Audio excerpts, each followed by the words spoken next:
दोस्तों नमस्कार। मैं ना सुनांचली कथा कहानी और उपन्यास की संग के साथ पुनः हाजिर हूँ। दोस्तों लीजिए सुनिए एक नया उपन्यास जिसका नाम है 10वीं फेल और जिसे लिखा है अजय राज सिंह ने। तो आइए उपन्यास 10वीं फेल के प्रथम अध्याय बीज गणित का वाचन सुनते हैं मेरे अर्थात ना सुनांचली के स्वर में। जब दुनिया में पहली बार किसी ने किसी का नाम रखा होगा तो क्या रखा होगा?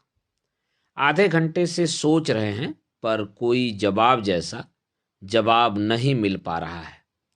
My self Bablu, Bablu Shukla.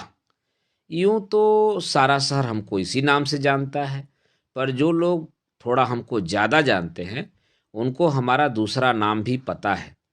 पिताजी चाहते थे कि हम भास्कर शुक्ला के नाम से प्रख्यात हों, पर हमको हमारे गांव में कोई भास्कर बोले हम ऐसा होने नहीं देते।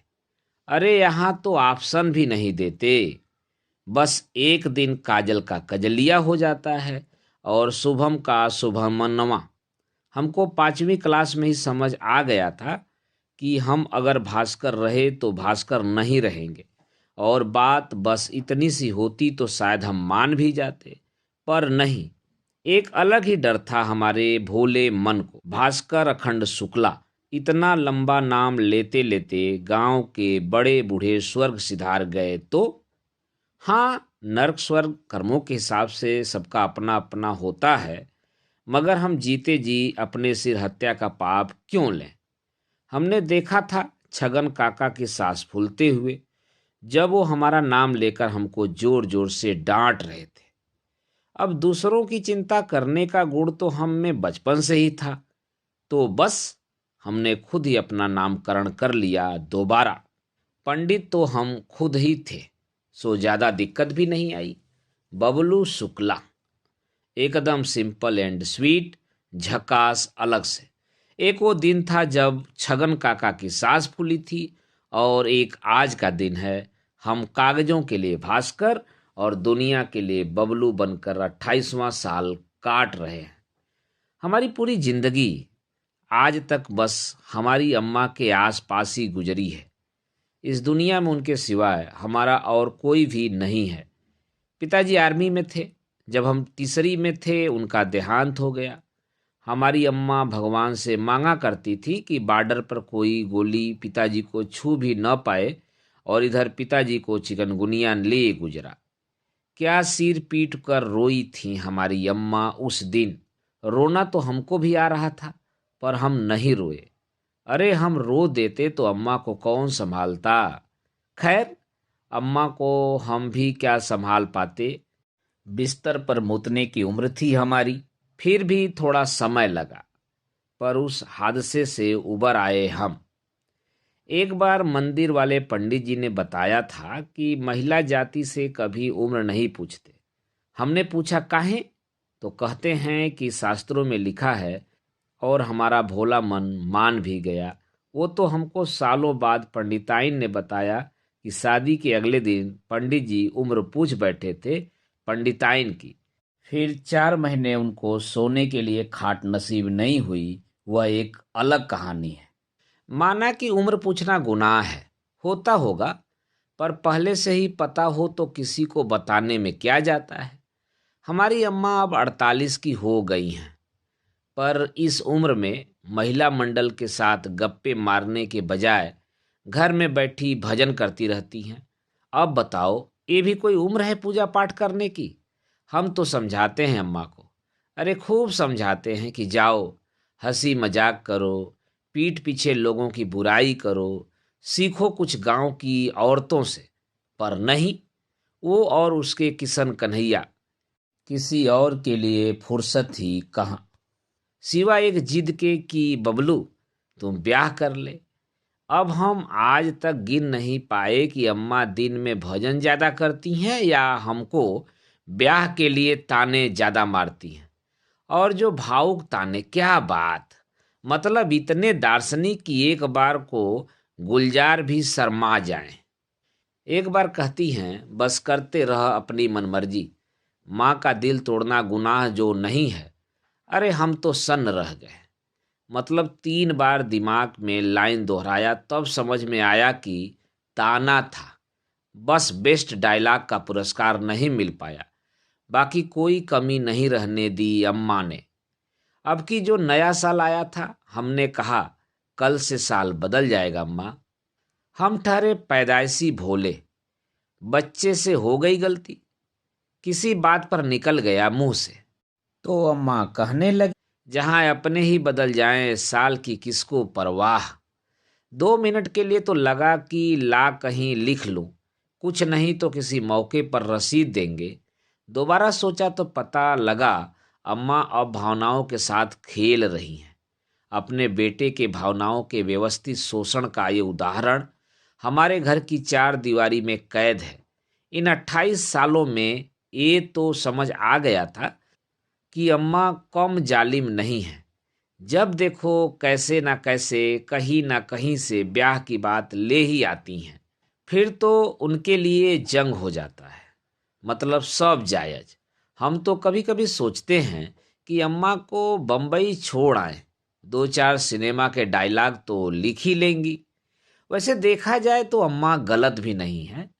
हमारे गांव में हमारी उम्र का बिन ब्याह युवक बेकार की अटकलों को आमंत्रित करने लगता है।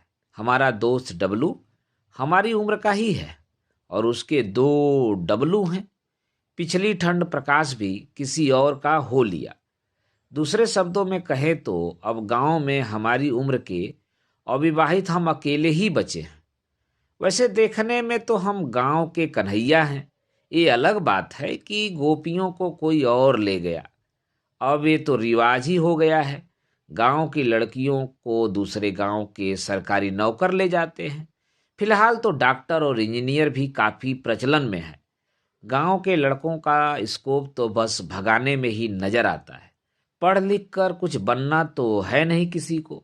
बस किसी खिड़की के भीतर का कोई चांद गया और 4 दिन का रोना किसी दोस्त का हो जाता। फिर जो कुमार विश्वास जी के कोई दीवाना कहता है का माहौल बनता है, वो तो कोई पागल ही समझता है। पर हाँ, 4 दिन से ज़्यादा नहीं। ऐसा है कि 4 दिन तक दोस्त समझते हैं गहरा प्यार रहा होगा, या शायद सच में गहरा प्यार रहा होगा।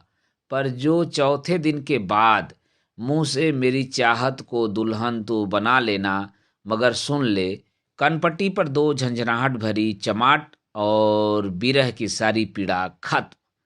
अब देखा जाए तो ये भी बड़ा धर्म का काम है। दोस्तों में तो होड़ मचती है कि ये पुण्य कौन करेगा। हमारे हत्थे प्रकाश आया था। आज भी कभी रातों में हमको गाली देता है तो हिचकी बराबर आ जाती है। सूजे हुए गाल और लाल लाल कान का दर्द, कुछ भी कह लो, बाकी सारे गम भुला देता है। हम सबका तो भाई यही मानना है कि दर्द को दर्द ही काटता है। इस मामले में हमारा जीवन बिल्कुल कोरा रहा है।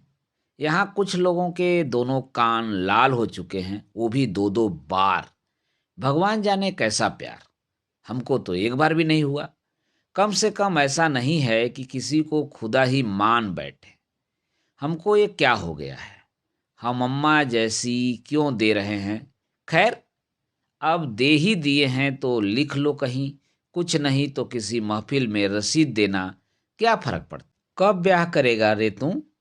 जैसे ही उस रात हम घर में घुसे, अम्मा ने अपना वही पुराना ब्रह्मास्त्र दाग दिया। अब हम क्या कहते। पता तो वैसे अम्मा को भी था। अब कोई पहली बार का सवाल थोड़ी था। तो हमने अपने गिने चुने जवाबों के पिटारों में से एक लाइन निकाल कर जड़ दिया।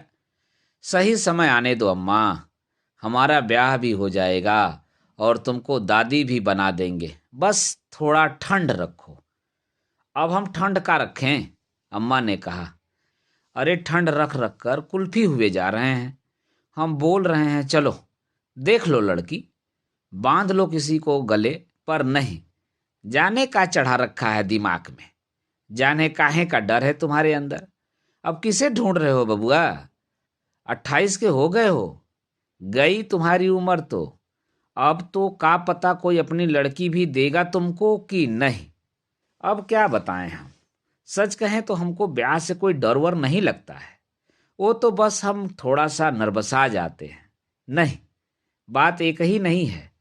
जब डर लगता है तो पता चलता है कि डर लग रहा है, पर जब कोई नर्वसाता है तो पता नहीं चलता, बस कुछ कुछ हो रहा होता है।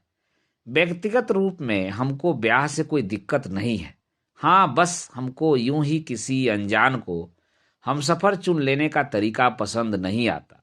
ये अलग बात है कि हमारे लिए इसके अलावा और कोई रास्ता नहीं है। पर कैसे? कोई कैसे जिंदगी भर का फैसला 10 मिनट में कर ले? अरे 11 मिनट तो आलू उबलने में लग जाते हैं। अब क्या सोच रहे हो? अम्मा ने हमको अपने होने का एहसास दिलाया। सच कहें तो जैसे जैसे दिन महीने साल बीत रहे थे, हमको अम्मा की बातों में छुपा शाश्वत सत्य नजर आने लगा था। पर यहाँ बात सिर्फ हमारे मानने या न मानने की नहीं थी। देखते हैं, हमने किसी को ससम्मान मना कर देने वाला राष्ट्रीय शब्द कह दिया और अपने कमरे में जा धंसे। ज्यादा पुरानी बात नहीं है, जब हमारे गांव में बिजली का न होना एक आम बात और होना एक चमत्कार था। और यूं देखा जाए तो अब भी हालात कोई अमेरिका नहीं हुए हैं। हाँ, पर सहनीय हो गए हैं। सर्दी के दिन थे और रात का वक्त। अम्मा खाना परोस रही थी। दिए की रोशनी में काफी सुकून से हम भोग लगा रहे थे। सब कुछ सही था, पर अचानक कुछ हमको खटकने लगा। रोटी में घी बराबर लगी थी, सलाद सही से कटे रखे थे, यहाँ तक कि नमक भी स्वाद अनुसार ही था। पर कुछ तो था जो हर रोज होता था, पर आज नहीं। अम्मा, एक रोटी और, हम बोले। अम्मा कोने से उठी, रोटी लाकर थाली में रखकर फिर वहीं बैठ गईं चुपचाप। अब की जो यह घटना घटी, बड़ी जोर से खटकी। बस यही तो था, यही तो कम था, अम्मा के फिजूल के ताने। तभी तो हम कहें रोटी गले से नीचे काहे नहीं उतर रही है। अम्मा कसम, आज से पहले अम्मा को इतनी देर चुप कभी नहीं देखा था। हम कुछ देर रुके कि कौन जाने अम्मा की चुप्पी बस हमारे मन का एक वहम हो। फिर दिमाग में ये भी दौड़ा कि वहम हो तो हो, पूछने में क्या जाता है। काय अम्मा, इतनी सन काहे बैठी हो? हम बोले। सच कहें तो हमको बिल्कुल भी नहीं लगा था कि हमने कुछ गर्म होने जैसा बोला था। खैर, जीवन में लगे हर आग का कारण सिर्फ आपकी गलतियां नहीं होती, कुछ आपकी किस्मत भी सुलगा देती है। तुम क्या चाहते हो? अम्मा के जवाब में एक सवाल आया। लोरी सुनाए तुमको कि शांति चुभ रही हो तो थाली पीट पीट कर शोर मचाएं। एक और सच कहें तो यहाँ हमको रुक जाना चाहिए था। अरे भाई, जजमेंट भी कोई चीज होती है। और ये एक कड़वा सच है कि यहाँ पर हमारा गलत हो गया। लगता है हमारी अम्मा सही मूड में नहीं है, हमारे मुंह से निकल गया बस। हाँ, हमारा तो दिमाग ही खराब है ना। अरे सही कब रहता है? हम ही तो यहाँ पागल बैठे हैं। और जब हम यहाँ पागल ही हैं तो कौन सुने हमारी बात? कुछ बोलो तो बोलते हो कि बोलती है, कुछ ना बोलो तो बोलते हो कि नहीं बोलती है। अब खुद ही कह दो कि जिए या मर जाए। अरे मर भी जाएं तो शिकायत करने लगोगे कि मर गई, उसमें भी कोई सुकून नहीं। बढ़िया है भाई, कर लो बस अपने मन की, जी लो अपनी जिंदगी, हमारा क्या, आज हैं कल नहीं। अम्मा, ओ अम्मा, हो गया बस, सुन लिया हमने। सुन तो लेते हो पर समझ नहीं पाते। समझते हैं अम्मा, हम सब समझते हैं। जाने क्यों हम खुद को हर बार पूरी तरह से तैयार नहीं कर पाते। जब भी तुम ब्याह की बात करती हो तो लगता है कि अभी समय नहीं हुआ है। एक बात हमेशा याद रखना बबुआ, अम्मा स्थिर होकर बोली। कभी भी किसी भी चीज की तैयारी पूरी नहीं होती, और कुछ चीजें बिना तैयारी के ही किए जाएं तो बेहतर। अम्मा की बातों ने उस रात हमको सोने नहीं दिया। हाँ, ये ठीक है, नहीं मतलब हम मच्छरों के काटने के कारण सो नहीं पाए, ऐसा कहना अच्छा नहीं लगता ना। पर रात भर करवटें बदल बदल कर हम अम्मा जी की बातें जरूर सोचते रहे। क्या सचमुच किसी तैयारी की जरूरत नहीं है? कुछ भी नहीं, बस उठकर जाओ और किसी से ब्याह कर लो। हो भी सकता है, क्या पता। पर लोग तो कहते हैं कि धर्म पत्नी और आफत पर्यायवाची शब्द हैं, कि कभी कभी सांस लेना भी मुश्किल हो जाता है। एक बार आगे बढ़े तो वापसी का कोई मौका नहीं होता। पर लोग तो कह पर लोग तो करते हैं, सभी करते हैं। अरे जिसकी नहीं होती वो तो करने के लिए कुछ भी करते हैं। हो सकता है कितना मुश्किल भी न होता हो, क्या पता। रात भर खेल चलता रहा। कभी बॉल इस गोल में तो कभी उस गोल में। कभी हम पास कर दें तो कभी कोई ख्याल हमको पास कर दे। कुछ सपने बुने, कुछ टूट भी गए। पर रात भर के गहन चिंतन के बाद हमने खुद को आखिरकार मना ही लिया। होना तो है ही, अभी सही। ठीक है अम्मा। हम सुबह सुबह अम्मा से बोले, हम तैयार हैं। हमको लगा था कि ये सुनकर अम्मा उछल पड़ेंगी, खुशी के मारे नाचने लगेंगी, आस पड़ोस के लोगों को बुलाकर मिठाई बांटेंगी। पर अम्मा तो बस मुस्कुरा कर आगे बढ़ गईं। जैसे बचपन में हम अम्मा का आंचल पकड़कर पीछे पीछे चलते हैं, वैसे ही आज भी चल पड़े। हमको लगा अम्मा अब कुछ बोलेंगी, पर नहीं। फिर लगा अब कुछ बोलेंगी, पर नहीं। पूरे घर का चक्कर लगाने के बाद जब हमको लगा कि अम्मा अब कुछ नहीं बोलेंगी, बस तभी अम्मा बोल पड़ी। रविवार को चलना है लड़की वालों के यहाँ। बिमला काकी ने बताया है। ये रिश्ता हम तो आज भी उनको मना करने वाले थे, पर अच्छा है समय रहते तुमको अकल आ गई। इतनी जल्दी? हम लगभग चीखे। काहे? अभी तो तुमने कहा कि तुम तैयार हो। अब हम भी क्या कहते हैं। ये जो भी हमारे साथ होने वाला था, हमने ही तो चुना था। ठीक है ठीक है, आने दो रविवार, देख लेंगे। हम मुंह बनाकर बोले। वैसे हम तैयार तो नहीं हैं, पर क्या है ना कि कुछ चीजें बिना तैयारी के ही किए जाएं तो अच्छा है। टसन पर अलग से ध्यान दिया जाए। दोस्तों, अभी आप सुन रहे थे उपन्यास 10वीं फेल के अध्याय 1 बीज गणित का वाचन मेरे अर्थात ना सोनांचली के स्वर में। दोस्तों, लीजिए सुनिए उपन्यास 10वीं फेल, जिसे लिखा है अजय राज सिंह ने, के दूसरे अध्याय समीकरण का वाचन मेरे अर्थात ना सोनांचली के स्वर में। 28 साल पहले हमारे पैदा होने के अलावा और भी बहुत कुछ हुआ था, जो अद्भुत भी था और अभूतपूर्व भी। एक दिन बिमला काकी ने अपने बेटे किशन को खूब पीटा। भाई ने काम ही कुछ ऐसा किया था। अब अमिताभ जी का कोई कितना भी बड़ा प्रेमी क्यों न हो, सिनेमा देखने के लिए अपनी अम्मा की अंगूठी बेच देना कहाँ की होशियारी है। एक कांड किया तो किया। उस रोज अपनी अम्मा की लात खाकर किशन भैया का दिल इतना आहत हुआ कि बस हाथ में बचे उसी अंगूठी के पैसे थे और सुबह की अगली बस। फिर अगले 5 साल तक न भैया वापस आए और न उनकी कोई खबर। रवानगी के बाद गांव वालों को जब भैया का पहला दर्शन मिला तो पता चला भैया बंबई में थे।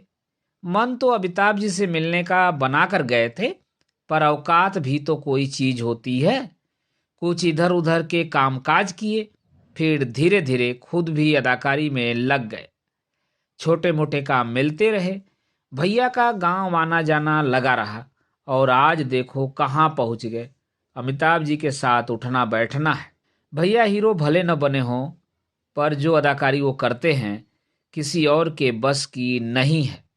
और कोई भले नहीं लेता, पर गांव के बाहर गांव का परिचय किशन भैया के नाम के बिना नहीं होता है। महाभारत में ये था हनुमान का जिक्र, बस थोड़ा सा। बाकी अर्जुन कथा बहुत लंबी है। पढ़ाई लिखाई में हमारा मन कभी नहीं लगा।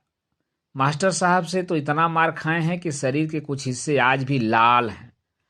जब 10वीं में दूसरी बार फेल हुए, मास्टर साहब ने भी हाथ जोड़ लिए, माफी मांगने लगे। मुझे माफ कर दो बबलू कि मैंने तुमको अपने स्कूल में एडमिशन दिया। कसम से उन्होंने ये हाथ जोड़कर कहा था। लोगों पर तरस खाने की आदत तो हम में बचपन से ही थी, सो हमने भी कह दिया, जाइए गुरुजी, माफ किया आपको। बस फिर क्या था, 2 डंडे और पड़े और टीसी हाथ में। तब से लोग हमको 10वीं फेल कहते हैं और हम खुद को 9वीं पास। यूं देखा जाए तो हमारा पूरा का पूरा बालकांड नीरस ही रहा है। हमारी जीवनी पर फिल्म न बन पाने का कुछ श्रेय तो इस बात को भी जाता है। विचार उच्च हो न हो, जीवन सादा ही रहा है हमारा। किसी से शिकायत नहीं कर रहे हैं। कोशिश बस इतनी है कि आगे की कहानी के लिए प्रस्तावना बन जाए। दरअसल बात हम आशिकी की करना चाहते हैं। अब बात करें भी तो क्या, अगर हम जीवन हैं तो ये समझ लीजिए कि हमारी आशिकी चुल्लू भर पानी। कभी कभी तो डूब के मर जाने का मन करता है। छठवीं में एक बार साथ में बैठे थे। जी हाँ, बस इस एक लाइन में हमारे जीवन का सारा इश्क शुरू भी हो गया और संभवतः खत्म भी। भगवान जाने हमने कौन सा पाप कर दिया था। हमको पता था। जनगण मन के समय मास्टर साहब तिरछी तिरछी नज़रों से KG 2 वाली मैडम को निहारते थे। मास्टर साहब अपने में मस्त और हम उनमें। सब अपने अपने काम में व्यस्त हैं और एक हम हैं जिसको दूसरे की लुटिया में कुल्ला करने का अलग शौक चढ़ा रहता है। अब शौक है तो क्या करें। हमको मास्टर साहब को निहारते निहारते उतने दिन हो गए थे जितने KG 2 वाली मैडम को स्कूल में आए। पर जब भी हम अपने दिल पर हाथ रखते एक अलग ही आवाज़ आती थी, मास्टर साहब से कुछ ना हो पाएगा। और आवाज़ ऐसी कि यकीन करने का दिल कर जाए। हमारे इस विश्वास के दो तर्कसंगत कारण थे। एक तो मास्टर साहब का चेहरा जो भगवान ने प्रेम के लिए बनाया ही नहीं, और दूसरा ये कि मास्टर साहब की नज़र सच में तिरछी ही थी। क्या पता ये सब हमारे मन का एक बस वहम हो। तो क्या करें, मास्टर साहब से ही जाके पूछ लेते हैं, प्रकाश ने सुझाव दिया। हम समझ सकते हैं इस ख्याल को लाने के लिए भाई को अपनी सोच के किस चरम पर जाना पड़ा होगा, पर गलती उसकी नहीं है। एक तो उम्र कम, उस पर भी बुद्धि हल्की हल्की मंद। भाई और कुछ सोचता भी तो क्या सोचता। घर से आखिरी विदाई लेके निकले हो काबे, डब्लू तपाक से बोला। जब लाठी चार्ज होगा ना, कोई पानी भी नहीं पूछेगा। मास्टर साहब मारेंगे अलग और फाड़ेंगे अलग। गीता के ज्ञान से कम नहीं थीं डब्लू की ये बातें। प्रकाश की गति से भी तेज, सीधे दिल पर उतरी थीं और इसका असर भी कुछ देर तक रहा, बराबर रहा। हम तीनों चुप भी रहे तब तक जब तक प्रकाश को अगला तूफानी ख्याल नहीं आ गया। हाँ तो मैडम को जाके सब बता देते हैं। भगत सिंह की कहानी पढ़ के आ रहे हो? डब्लू उत्तेजित हो उठा। अब हमारी और डब्लू दोनों की नज़र प्रकाश पर ही थी। नहीं तो शहीद होने का शौक काहे चढ़ा है? और हम दोनों तुमको राजगुरु और सुखदेव दिख रहे हैं? डब्लू बड़बड़ाने लगा। और देश की बात हो तो साला सोचे भी। मसला इतना बड़ा नहीं था कि जान दे देते, पर इतना छोटा भी नहीं कि जाने देते। कुछ तो करना ही था और इसी सोच में रात बीत गई। जब अगले दिन की बैठक हुई तो हमने ऐलान कर दिया, मास्टर साहब के नाम से मैडम को प्रेम पत्र लिखा जाएगा। तालियां। तो बस ये थी वो गलती जहां से हमारी एक लाइन की आशिकी शुरू भी हुई और ख़त्म भी हो गई। दरअसल सब ठीक था। हमने खत लिखा, बराबर मैडम तक पहुंचाया भी। स्कूल में हाहाकार भी मच गया। ये भी पता चल गया कि दोष मास्टर साहब का नहीं, उनकी तिरछी नज़र का था। पर कहानी जाकर कहीं और उलझ गई।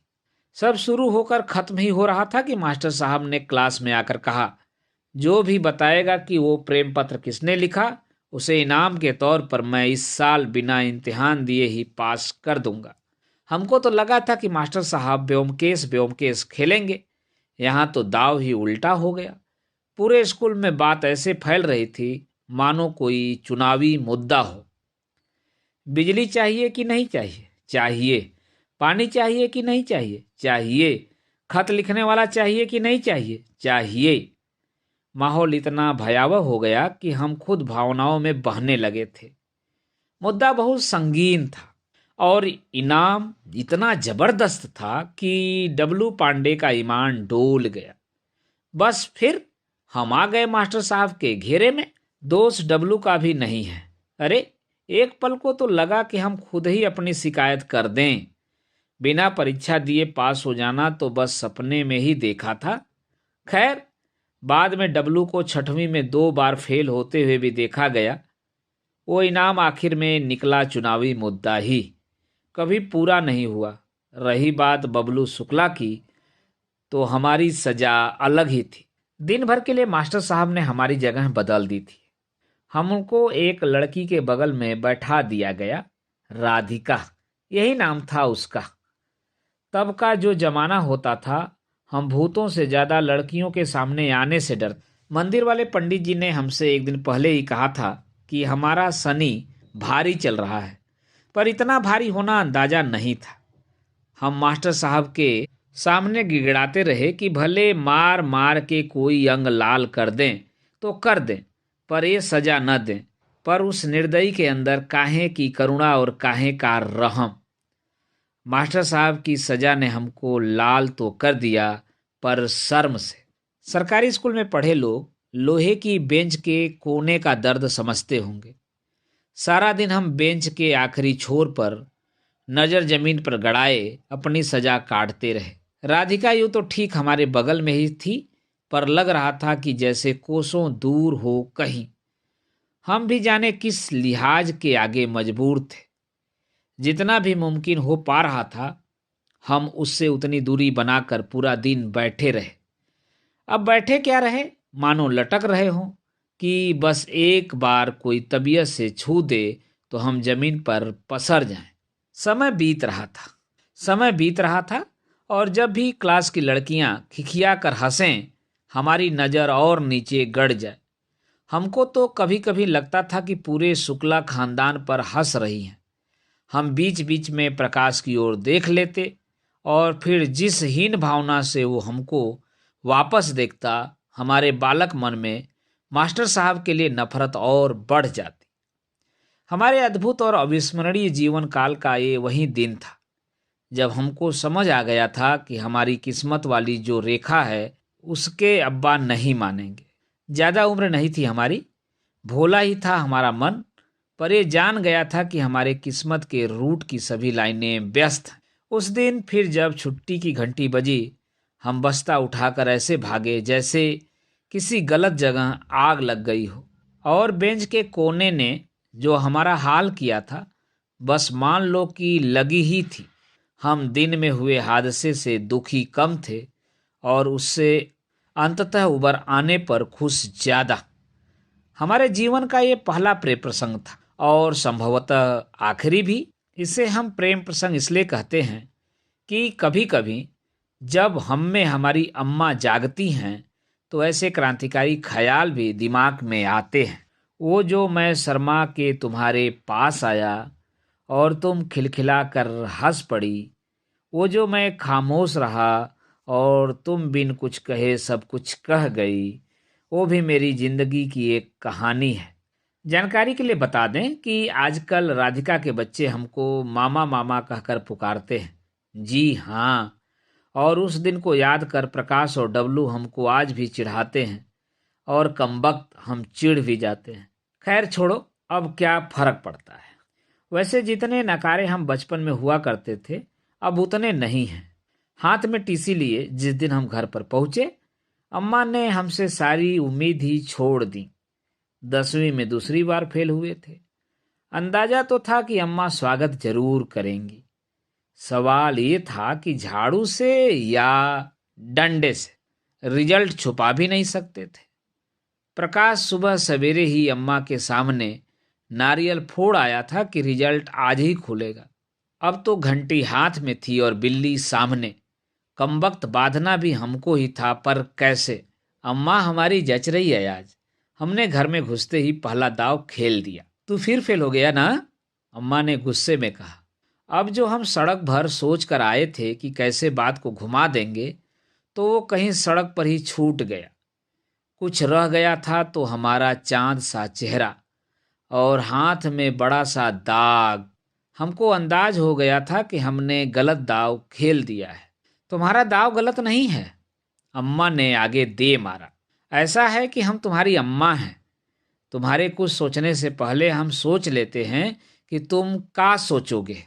यूं तो उस समय अम्मा रोटी सेक रही थी, पर जाने क्यों जल हम रहे थे। अम्मा के फिर वहीं दार्शनिक विचार और वहीं ताने। इतनी देर तक अम्मा चूल्हा छोड़कर नहीं उठी, तो अब उठने वाली नहीं है। कम से कम इतना सुकून मिला कि आज अम्मा गरबा के मूड में नहीं हैं। लाठी और झाड़ू का प्रोग्राम तो कैंसिल। हाँ, ताने जरूर पड़ेंगे, पर ठीक है, सह लेंगे थोड़ा थोड़ा।